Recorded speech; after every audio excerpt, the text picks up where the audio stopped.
രൂപീകരിക്കുന്ന ഘട്ടം 1925 എല്ലാ ഘട്ടത്തിലും RSന് കാര്യങ്ങൾ അംഗീകരിച്ചിട്ടുണ്ടോ? എന്നാൽ 1957 കഴിഞ്ഞ് അടിയന്തരാവസ്ഥ കഴിഞ്ഞ ഘട്ടം വന്നപ്പോൾ RSുമായിട്ട് പരസ്പരം ചേർന്നില്ലേ? അത്ര കണ്ടാ മതി.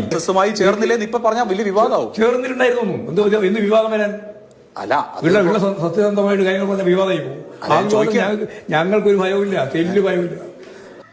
ഇത്രയും രാഷ്ട്രീയ വിദ്യാഭ്യാസം ഈ കേരളക്കാർക്ക് പകർന്നു നൽകേണ്ട ഗോവിന്ദൻ മാഷിനെ പോലെയുള്ള ഒരാൾ ഒരിക്കലും പറയാൻ പാടില്ലാത്ത പ്രസ്താവനയാണ് ഇന്നലെ സംഭവിച്ചു പോയത്. അത് തീർത്തും അനവസരത്തിലായെന്നാണ് പറയാനുള്ളത്.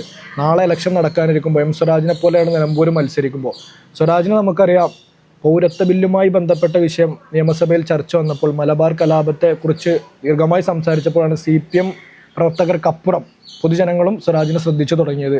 ഇത് CPM പ്രവർത്തകർക്കപ്പുറം എല്ലാ മതേതര വിശ്വാസികൾക്കും വേദന ഉണ്ടാക്കുന്നതാണ് സത്യം. മാഷ് പറഞ്ഞ വിഷയം വേറെ ആണെങ്കിലും ഇത്തരം സമയങ്ങൾ എന്തൊക്കെ പറയണം എന്തൊക്കെ പറയണ്ട എന്നുള്ളത് കൂടെ തീരുമാനമെടുക്കലും കൂടെ ലീഡറുടെ ക്വാളിറ്റിയാണ്. നിങ്ങളുടെ അഭിപ്രായം കൂടെ കമൻറ്റ് ചെയ്യാമോ?